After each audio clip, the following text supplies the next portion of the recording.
Альхамдулиллах, вассалату вассаламу аля расулиллах. Құрметті бауырлар, енді қазір бір-екі мәселе қозғап кеткім келеді. Соның соңында егер сұрақтарыңыз болса айта жатарсыздар. Енді ол мәселені маған бүгін бір сұрақ түсті да, жалпы енді Арман ұстаз, сіз жалпы психологияны көп айтып жүрсіз. Мұсылман адам андай психологиялық терапияға қатысуына бола ма? Ол терапияға қатысса не алады, қалай деген сияқты сондай сұрақтар қойыпты. Енді жалпы психологиялық терапия дегеніміз, бірінші ол терапияның түрлері көп. Мақсат бұл жерде адамның ішкі жан дүниесінің тыныштығын тауып беру. Сіздің ішіңіздегі түрлі сізді мазасыздықтар, жаңағыдай біреуге ренішіңіз, өкпелегіштігіңіз, немесе жаңағыдегі басқа да адамның ішіндегі түрлі осындай қисық дүниелерді зерттеп, адамға сұрақтар қойып, сол сұрақтар арқылы өзін жаңағы психикасын, яғни ішкі жан дүниесін мазалап атқанды реттейтін мәселелер. Енді мен олардың түрлерін, исламдағы орнын айтқым жоқ. Мен былай сіздерге келтіргім келеді. Егер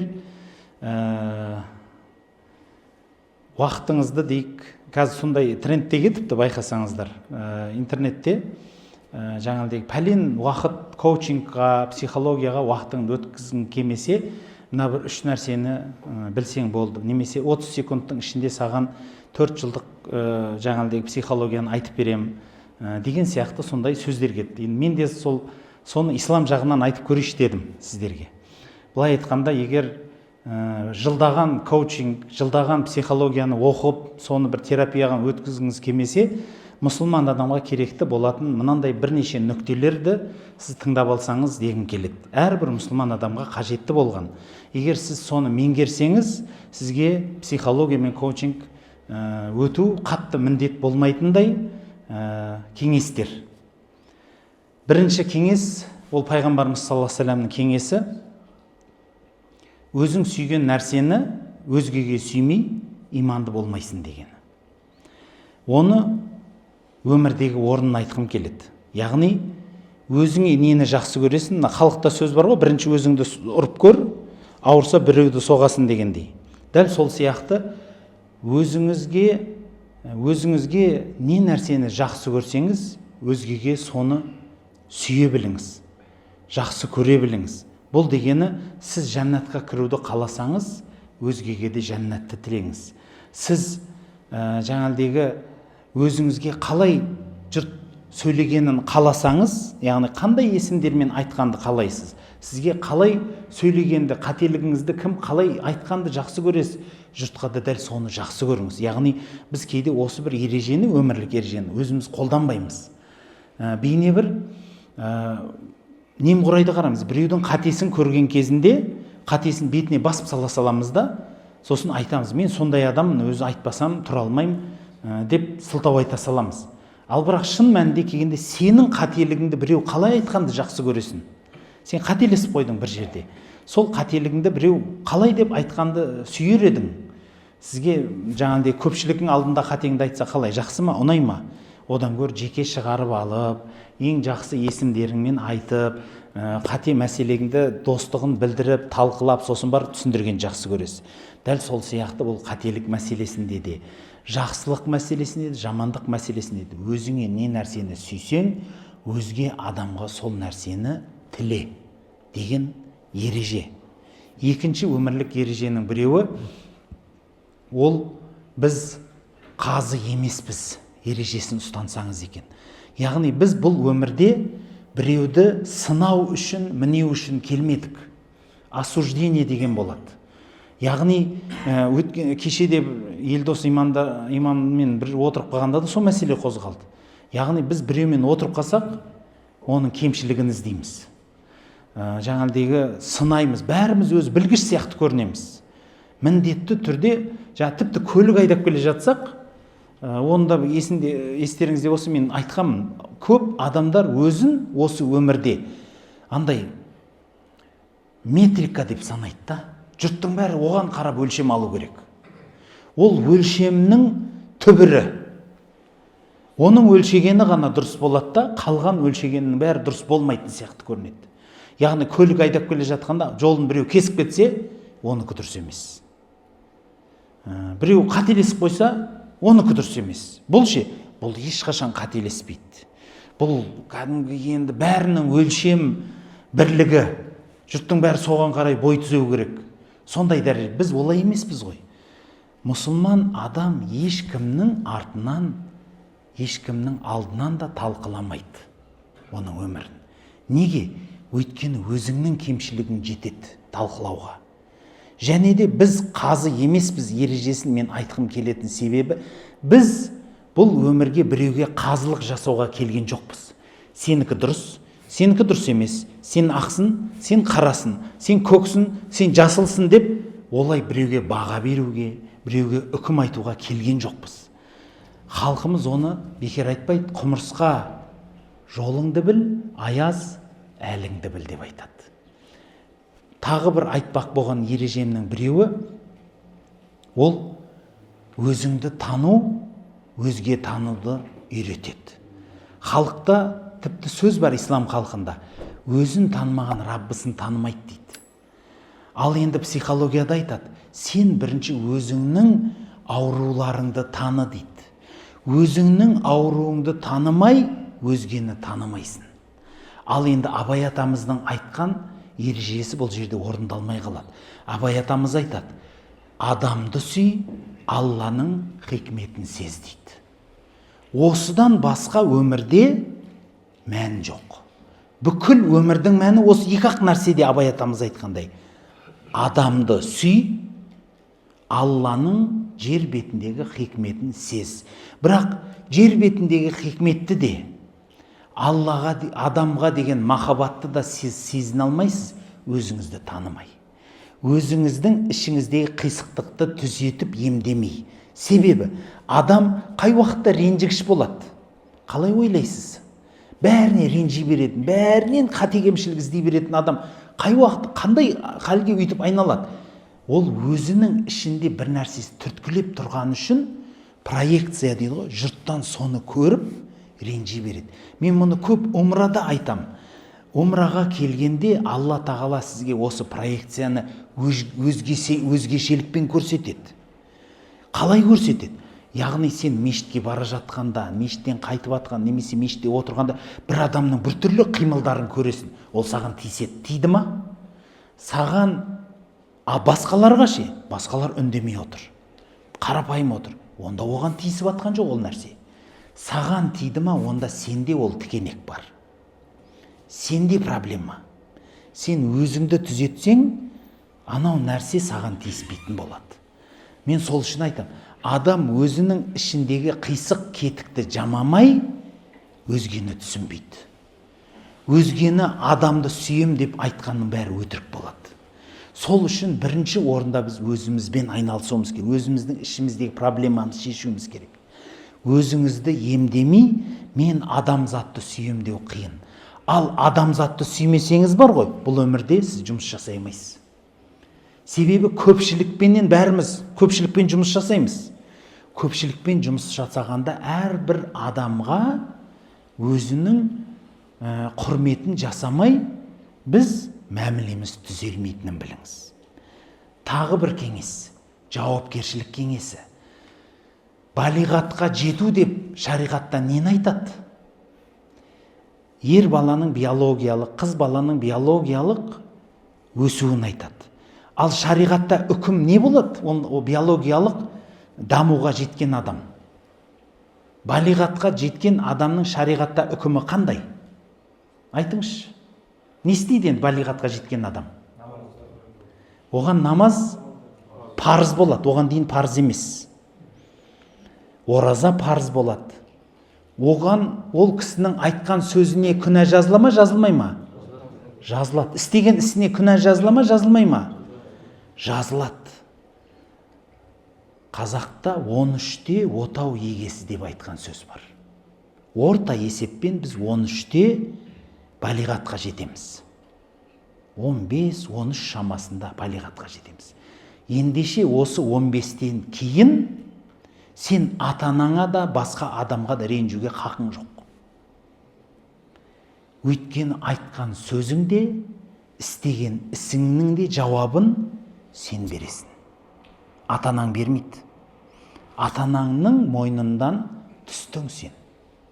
13-іңде, 18-де емес, Америка сияқты 21-де емес. Біздің исламда 13-іңде сен әке-шешеңнің мойнынан түсу керексің. Сенің сөзіңді әке-шешең сөйлемейді, сен сөйлейсің. Сен сөйлесең, өйткені қате сөйлесең саған күнә жазылады. Қате іс істесең саған күнә жазылады. Ал оған дейін ата-анаға жазылады.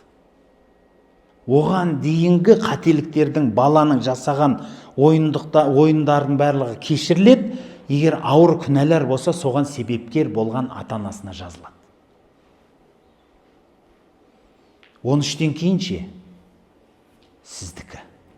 Жауапкершілікті өзіңе алмай, өмірдің бақытын сезбейсің. Ең соңғы бір ереже бар. Жоғарыға бір қайталап өтіп кетейік. Бірінші не дедің?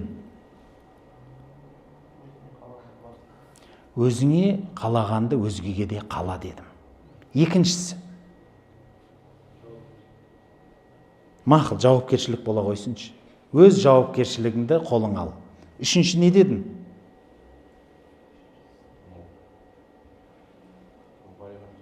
Ау? Ол жауапкершілік айттым ғой, балиғат жас деп. Ау? Ешкімді сынамау. Біз қазы емеспіз деген ереже. Біз қазылық қылмаймыз. Үкімдар емеспіз, судья емеспіз. Сен ақ, сен қара деп ондай жоқ. Төртінші не дедің?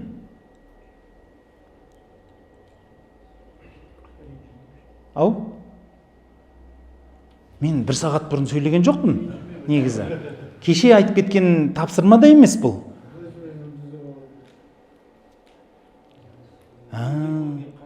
Сол мағына келеді. Өзіңді өзің түзеу. Адамды сүй, Алланың хикметін сез деген мақсатты айттым. Бұл өзіңні өзің түземей тұрып, сен адамды жақсы көре алмайсың. Өзіңді өзің түземей тұрып.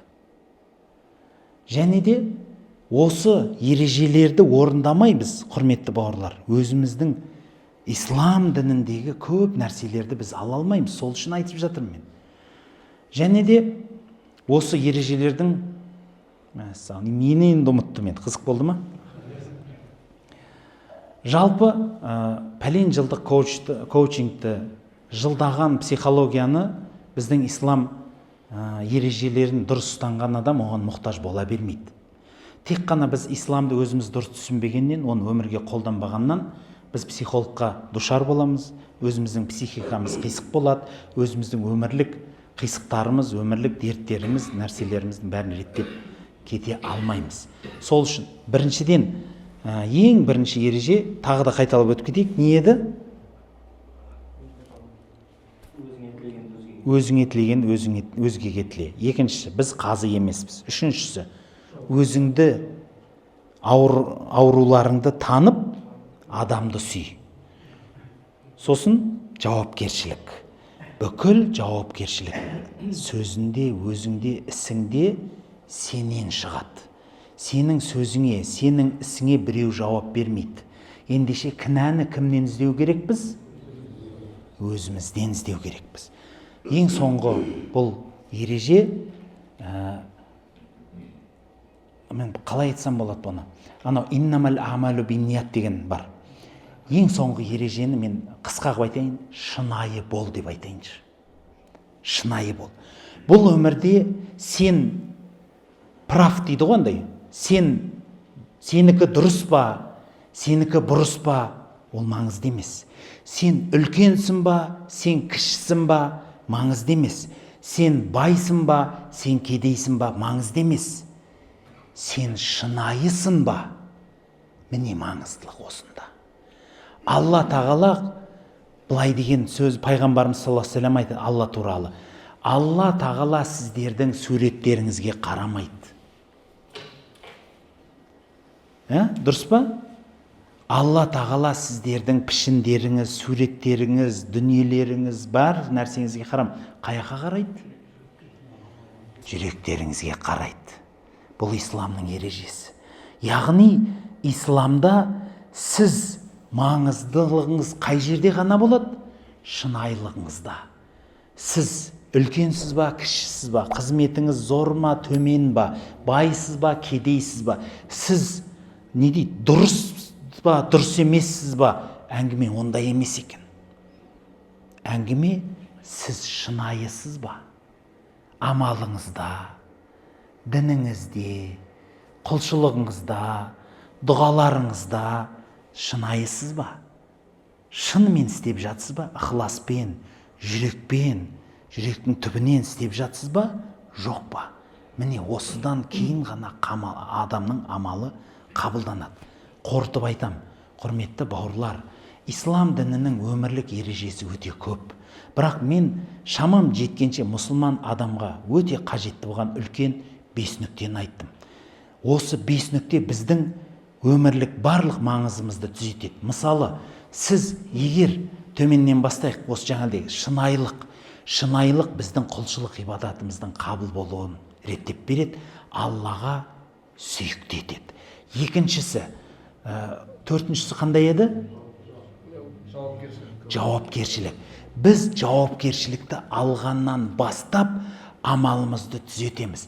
Жауапкершілікті алмаған адам кінәні біреуден көреді, ренжігіштік біреуде болады, қисықтықты біреуден не қылады да, кінәні де біреуден көріп, жауапкершілік деген сөз, сіз өзіңіздің амалыңызға, ақыретіңізге ұқыпты боласыз.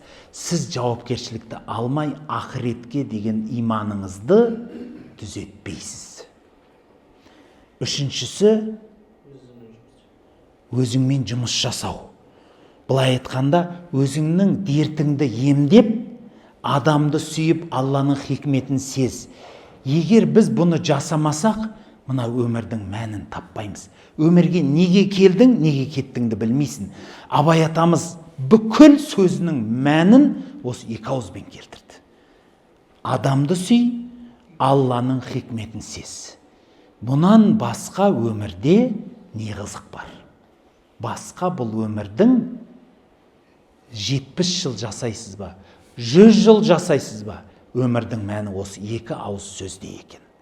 Үшіншісі жауапкершілік. Өзіңмен жұмыс. Екіншісі айтқанда, екіншісі қазылық. Яғни біз қазылыққа жаратылмадық. Біреуге үкім айтпаймыз. Бұл бізді көп күнәлерден сақтайды. Қандай күнәлер? Пайғамбарымыз саллаллаху алейхи вассаламнан хадис келеді. Бір адам екінші бір адамды жамандап тұрады екен әрдайым. Соған Алла сынау үшін періштенің суретінде сұрақ қойып түседі. Көп құлшылық қылған адам туралы айтады.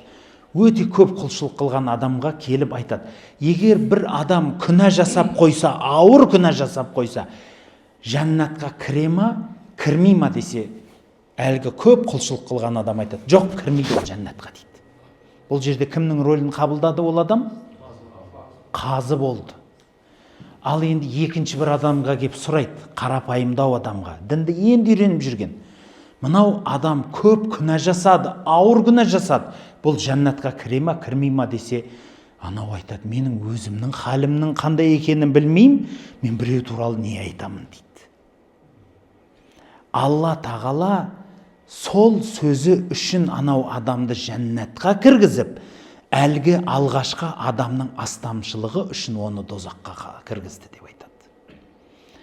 Мен айтқым келген нәрсе сол. Біз біреуді сынау үшін, мінеу үшін келген жоқпыз. Алланың пайғамбары бізге оны үйреткен жоқ. Біз біреуге үкімдарлыққа келген жоқпыз. Бәлки аяз әліңді біл, құмырсқа жолыңды біл болады. Ең соңғы немесе керісінше санағанда ең бірінші кеңесіміз ол өзіңе сүйгенді өзгеге сүю. Пайғамбарымыз саллаллаху алейхи вассалам айтады: "Ирхаму ман фил арды ярхамукум ман фис сама" дейді. жердегілерге рахым қылыңдар, көктегілер сендерге рахым қылады дейді. Яғни көктегі періштелердің де рахымы жауады сендерге. Немесе рахымшылық қылған рахымшылыққа жетеді. Рахымшылықтан қашқан рахымшылықты таппайды. Басқаша қылып айтайыншы, пайғамбарымыз саллаллаху алейхи вассаламның заманында бір кісіні пайғамбарымыз сайлап атқан кезінде пайғамбарымызға немерелері Асан Үсен келген кезінде екеуін иіскеп сүйгенде біздің үйде баланың бетінен сүймейміз деп айтады. Әлгі адам пайғамбардың алдында тұрып. Сонда пайғамбарымыз оның қолына берген хатты алып жыртып тастап, адамдарға үйінде рахым қылмаған адам адамдарға рахым қыла алмайды, бізден емессің деп қуған екен. Сондықтан өзіңе сүйген нәрсені өзгеге сүйе біл. Өзіңе ауыратын нәрсені біреуге тілеме. Өзіңе жеңіл болған нәрсені біреуге де жеңілдік жаса. Сіз жеңілдік талап қыласыз. Пайғамбарымыз саллаллаху алейхи вассалам айтады, Алла табарака ва тағала міне араласуда жеңіл, ешкімге ауырлығын салмайтын адамды сүйеді деп айтады. Яғни ара қатынаста жеңіл болу керек екенбіз ғой. Сізбен араласу қиын, сізді түсіну қиын, ішім деген тап деген адам емес. Керісінше, біреу сізбен араласа кетсе, сізбен жеңіл, сондай бір кең адам болу керек. Бұл пайғамбарымыздың мінезі. Пайғамбарымыз саллаллаху алейхи вассалам туралы имам Тирмизи Шамаил Мұхаммадияда айтады. Пайғамбарымыздың жұмсақтығынан кім ол кісінің қолынан тартып жүргеттік десе ере береді екен. Пайғамбарымызбен біреу амандасып тұрған кезінде амандасқан адам қолын алмаса, ол кісі қолын алмайды екен. Пайғамбарымызбен кім табақтас болса, сол кісімен табақтас болып отыра бер, таңдамайды екен. Ол кісінің үсті кір ма, киімі арзан ба, жұпыны ма, жыртық па, кедей ма, тіпті ақылы жоқ, андай бір науқас адамдар болады ғой, жаңағыдегі ақылынан айырылып қалған науқас адам ба, таңдамайды екен. Кіммен дастархандас, кіммен табақтас болды? Бәрібір екен. Пайғамбарымызда осындай кеңдік болған. Пайғамбарымыз саллаллаху алейхи вассалам менен ол кісінің тарихын мәуліт кештерінде имамдарымыз өте көп айтқан шығар. Солардың біреуін ғана еске түсіргім келеді. Пайғамбарымыз Мұхаммад саллаллаху алейхи вассалам мейірімділігі сонша, бір ауыз сөз ол кісінің мейірімді екенін ұқтырады. Жаназада айтады екен. Қараңыз қандай, оны анау адам айтамайды, жаназада айтады екен. Ей халайық, мынау өлген адамның артында қарызы қалса менікі, артында малы қалса сендердікі дейді екен. Оны анау адам айта алмайды. Қарызы қалса менікі дейді екен, мен төлем дейді екен. Артында малы қалса сендердікі дейді. Не деген мейірімді жан. Ал бір сөзінде Айшаға айтады екен. Пайғамбарымыз саллаллаху алейхи вассалам айтты, Айша, мен саған дұға қылайыншы депті. Иә депті. Аллахым сенің жасаған құлшылық ғибадатыңды қабыл етіп, күнәларыңның бәрін кешірсін депті. Сөйтсе Айша жадырап қапты. Саған ұнай ма осылай дұға қылғаным депті. Сөйтсе, әрине я Расулалла десе, онда біл, мен өзімнің үмметіме 5 уақыт намаздан кейін осылай дұға қылам депті. Сіз бен бізге. Сондықтан құрметті жақсылар, өмірлік осы 5 ереже бізді психологқа, психотерапевтке барудан сақтайды екен. Субханакаллахумма бихамдик, ашхаду ан ла илаха илля анта астағфирук ва атубу илейк.